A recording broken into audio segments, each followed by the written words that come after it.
Hello everybody, my YouTube channel पर आपका स्वागत है। कंप्यूटर मेमोरी क्या है और कितने प्रकार की होती है? मेमोरी क्या है और यह कितने प्रकार की होती है? कंप्यूटर मेमोरी एक स्टोरेज डिवाइस है जो डेटा और निर्देशों को अस्थायी या स्थायी रूप से स्टोर करती है। इसके मुख्य प्रकारों में प्राइमरी और सेकेंडरी मेमोरी शामिल है। प्राइमरी मेमोरी, जिसे आंतरिक मेमोरी कहते हैं। कंप्यूटर मेमोरी के प्रकार। Number 1, primary memory. यह कंप्यूटर की मुख्य और सबसे तेज मेमोरी है जो सीधे प्रोसेसर सीपीयू से जुड़ी होती है। Random access memory. यह एक अस्थिर मेमोरी है जिसका अर्थ है कि कंप्यूटर बंद होने पर इसमें स्टोर किया गया डेटा मिट जाता है। इसका उपयोग ऑपरेटिंग सिस्टम, एप्लीकेशन और अन्य डेटा को स्टोर करने के लिए होता है।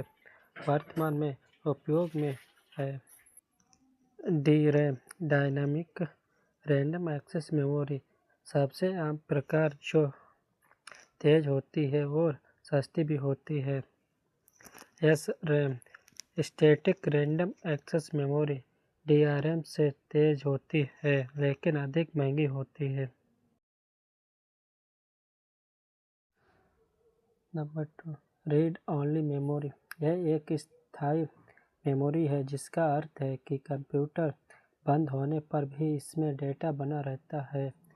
इसमें कंप्यूटर को बूट करने के लिए आवश्यक निर्देशक होते हैं।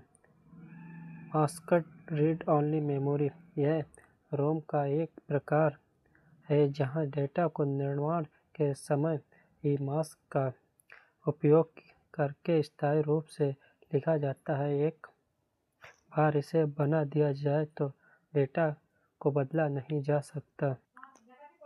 Programmable read only memory.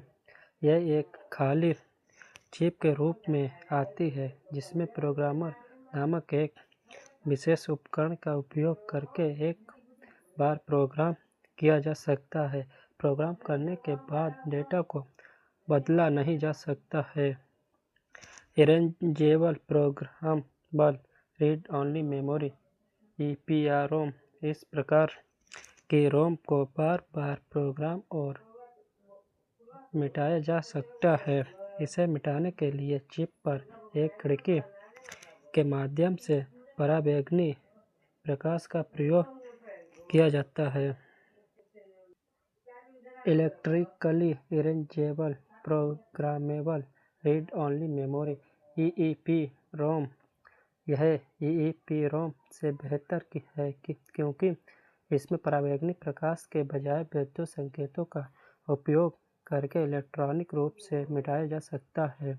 इस तरह के चिप्स में डेटा को एक बार में 1 बाइट लिखा और मिटाया जा सकता है और BIOS जैसे फॉर्मेट को अपडेट करने के लिए उपयोग किए जाते हैं। Number 3, cache memory. यह एक बहुत छोटी और तेज मेमोरी है जो अक्सर इस्तेमाल होने वाले डेटा को रैम और CPU के करीब रखती है ताकि पहुंच समय को कम किया जा सके। L1, L2, L3 cache memory के अलग अलग स्तर होते हैं जहां L1 सबसे छोटा और सबसे तेज होता है। हमारे चैनल को अवश्य सब्सक्राइब करें और बेल आइकन को दबाना ना भूलें।